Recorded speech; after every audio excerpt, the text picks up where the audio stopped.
हमारे साथ हमारे सहयोगी मनीष जुड़ चुके हैं तमाम जानकारियों के साथ। मनीष, अब हालात बता दीजिए 4:30 बजे के। देखिए, अभी हम जो है बीजेपी प्रदेश कार्यालय के बाहर है और यहाँ पर जो है अभी भी जो काफी जश्न मनाया जा रहा है।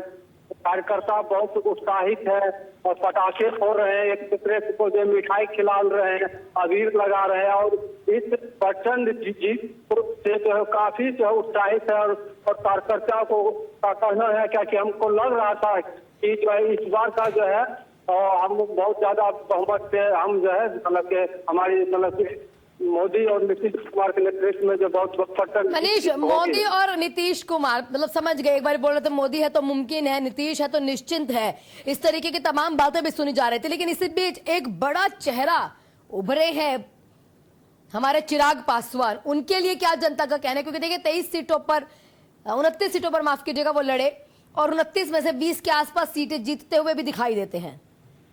नहीं, ये तो एनडीए की जीत है। एनडीए में ये इस लहर में कोई भी गठबंधन को घटक दल हो। मनीष, आप मेरे साथ जुड़े रहेगा। हमारे साथ बीजेपी प्रवक्ता प्रीति जी जुड़ चुकी हैं तमाम प्रतिक्रियाओं के साथ। प्रीति जी, आपका बहुत बहुत स्वागत है एशियन न्यूज में। सबसे पहले बहुत बहुत बधाई।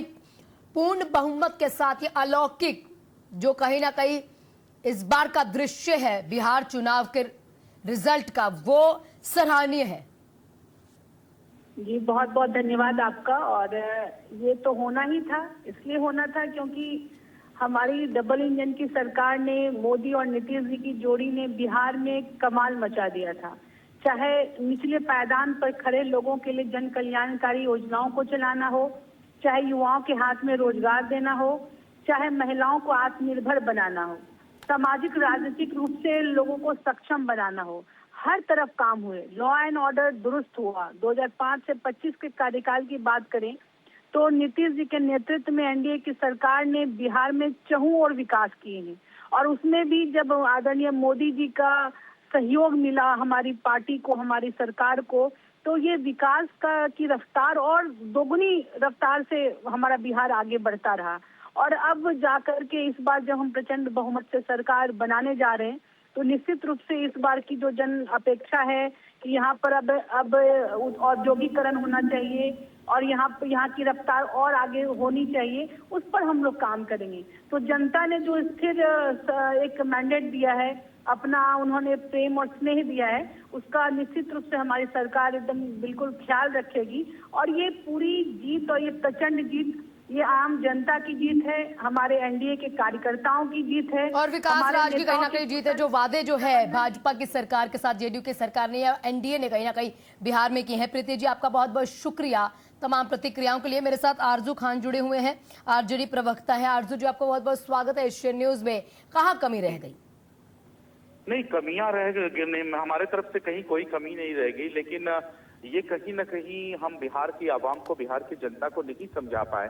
हम लगातार रोजगार पे बातें कर रहे थे, मुद्दे पे बातें कर रहे थे, पलायन पे बातें कर रहे थे, शिक्षा के ऊपर बात कर रहे थे, चिकित्सा के ऊपर बात कर रहे थे।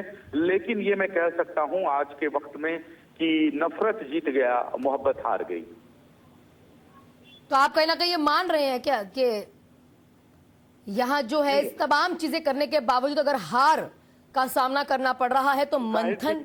जाहिर सी बात है। देश के जब प्रधानमंत्री आते हैं और मंचों से खड़े हैं कि अनाउंसमेंट करते हैं, रैलियां को संबोधित करते हैं और कहते हैं, कनपटी और कट्टे की बात कहते हैं, वो कोई आता है बुर्के की बात करता है, कोई रोहिंग्या पाकिस्तान की बात करता है, कोई घुसपैठ की बात करता है, कोई मंदिर और मस्जिद की बातें करता है, तो देश के लोग कहीं न कहीं ये ध्रुवीकरण में फंस गए। बिहार प्रदेश के लोग इस ध्रुवीकरण में फंस गए।